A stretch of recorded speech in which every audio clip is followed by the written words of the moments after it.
60 రోజుల్లో మీతో ఇంగ్లీష్ అద్భుతంగా మాట్లాడిస్తాం. వెంటనే కాల్ చేసి జాయిన్ అవ్వండి.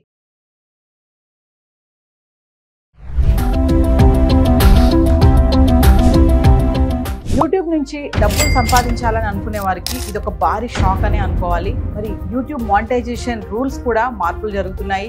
AI content, copy content create చేసి యూట్యూబ్లో కనుక వాడితే అది ఎఫెక్ట్ పడుతుంది. నమస్తే, welcome back to Suman TV. ప్రస్తుతం మనతో పాటు ఉన్నారు consumers affairs committee chairman Mandari Krishnareddy గారు. నమస్తే సార్. నమస్తే అమ్మా. సార్, యూట్యూబ్ కంటెంట్ పైన కొన్ని కొత్త రూల్స్ వచ్చాయి, ఒకసారి దాని గురించి మాట్లాడుకుంటాం. గతంలో యూట్యూబ్ ఎవరైనా కాపీ పేస్ట్ చేసి ఎన్నిసార్లు అయినా తిరిగి తిరిగి అదే వీడియోని వాళ్ళు యూట్యూబ్ లోపల అప్లోడ్ చేసేందుకు పాసిబిలిటీస్ ఉండేవి. కానీ జూలై 15వ తారీఖు నుంచి కొత్త రూల్స్ వస్తున్నాయి. ఎక్కువ సార్లు అప్లోడ్ చేసేందుకు అవకాశం లేదు. ఒక వీడియోని ఒకసారి మాత్రమే అప్లోడ్ చేయాలి.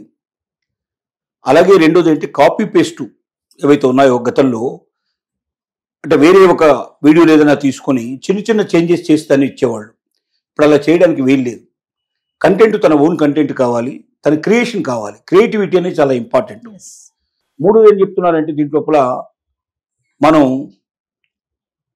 ఏదైనా రోబోలు కానీ రోబోటిక్ విషయం కానీ లేకపోతే ఇప్పుడు వస్తున్నటువంటి ఇంటలెక్చువల్ కంటెంట్ ఏదైనా ఉంటే అది కూడా తీసుకోవడానికి వీలు లేదని చెప్తున్నారు.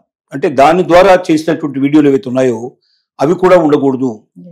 ఇక్కడ దానిలో కాపీ రైట్స్ ఇంకా రాలేదు, అంటే ఎవరికి దాని మీద హక్కులు రాలేదు. మరి అది ఎవరిదైనా వేరే వాళ్ళకు హక్కులు ఉండి ఉంటే, అంటే హక్కులు ఎవరికి ఉన్నాయో మనకు తెలియదు స్పష్టంగా. అది మనం ఉపయోగించి మనం దాన్ని చేసినట్టయితే అది యూట్యూబ్లో పెట్టిన తర్వాత రేపు ఎవరైనా దాని మీద కోర్టులో కేసేస్తే సమస్యలకు దారితీస్తుంది. కాబట్టి మీ ఓన్ కంటెంట్ కావాలి, మీ క్రియేషన్ కావాలి, దానికి మాత్రమే వాల్యూ ఇస్తారు. ఎవరైనా ఇలా చేసినట్టయితే శాశ్వతంగా వాళ్ళని దాంట్లోంచి తొలగించడానికి అవకాశం ఉంది. ఎప్పుడు కూడా మళ్ళీ వాళ్ళ వీడియోలు యూట్యూబ్లో వచ్చే అవకాశాలు ఉండవు. ఆ కంపెనీ కానీ ఆ పేరుతో వచ్చేవి కానీ పూర్తిగా అవాయిడ్ చేస్తారు. అలాంటి పరిస్థితి మనం తెచ్చుకోకూడదు. ఎందుకంటే యూట్యూబ్ మీద ఆధారపడి కొన్ని లక్షల మంది జీవిస్తున్నారు ఇవాళ. వాళ్ళకి డబ్బులు రావడంతో పాటుగా మంచి పేరు ప్రఖ్యాతులు వచ్చాయి. యూట్యూబర్స్ ఎవరైతే ఉన్నారో ఛానల్స్ వాళ్ళకన్నా, మామూలు రెగ్యులర్ ఛానల్స్ నడిపే వాళ్ళకన్నా కూడా పేరు ప్రఖ్యాతులు సంపాదించిన వాళ్ళు చాలామంది ఉన్నారు. అంటే కోట్లాది మంది ఇవాళ యూట్యూబ్ చూస్తున్నారు. ఇంతమందికి అది ఒక రకంగా వాళ్ళకి జీవనాధారం అయింది. ఈ జీవనాధారమైనటువంటి యూట్యూబ్ని నిలబెట్టుకుంటే దానివల్ల కొన్ని లక్షల మంది, కోట్ల మంది జీవించే అవకాశం ఉంటుంది.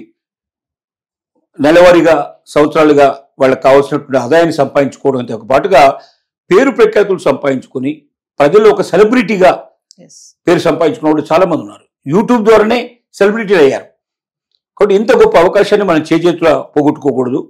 యూట్యూబ్ రూల్స్ని మనం రెగ్యులర్గా పాటిస్తూ ముందుకు వెళ్ళినట్టయితే వాళ్ళు బతకడమే కాకుండా చాలా మందిని బతికించే అవకాశం ఉంటుంది, చాలా మందికి పేరు ప్రఖ్యాతులు తెచ్చే అవకాశం ఉంటుంది. కాబట్టి ఇలాంటి ఒక గొప్ప అవకాశాన్ని పాడు చేసుకోకూడదు చేతులారని మనం చేస్తున్నాం. అంటే మానిటైజేషన్ రూల్స్ కూడా మారుతున్నాయి అంటున్నారు కదా, అవేంటి సార్? అవి మానిటైజేషన్ అంటే ప్రత్యేకంగా కొత్త ఏం లేదు.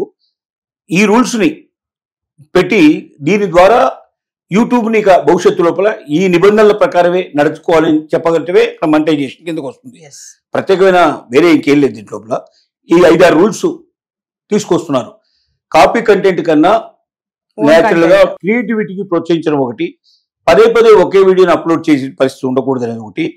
రెండోది, మనం కొత్తగా వస్తున్నటువంటి టెక్నిక్స్ని ఉపయోగించి మనం రోబోట్ కానీ లేకపోతే ఇంటలెక్చువల్గా మనం ఏవైతే కొత్తగా ప్రాపర్టీస్ వస్తున్నాయో వాటన్నిటి దీంట్లో ఉపయోగించడానికి కానీ అలా చేసినట్టయితే వాటి మీద రైట్ ఎవరికి ఉందో మనకు స్పష్టంగా తెలియదు. కాబట్టి రేపొద్దున వాళ్ళు కేసు వేసే అవకాశాలు ఉన్నాయి. కాబట్టి అలాంటి వాటికి కాకుండా మామూలుగా వీడియో పద్ధతిలోనే చేసి అప్లోడ్ చేసేటువంటి పద్ధతిలోనే ఎక్కువగా వాళ్ళకి అవకాశం కల్పిస్తున్నారు. అంటే మామూలుగా యూట్యూబ్ పెట్టేసి డబ్బులు సంపాదించుకోవాలనుకునే వాళ్ళకి కొంచెం ఇది చెక్ అనే అనుకోవచ్చు కదా సార్? డెఫినెట్గా వేరే వాళ్ళకి కాపీ చేసి పేస్ట్ చేసే వాళ్ళు చాలా మంది ఉన్నారు.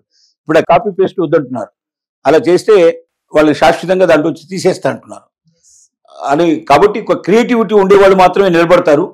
కాపీ పేస్ట్ వాళ్ళంతా ఎగిరిపోతారు. Yes, thank you sir.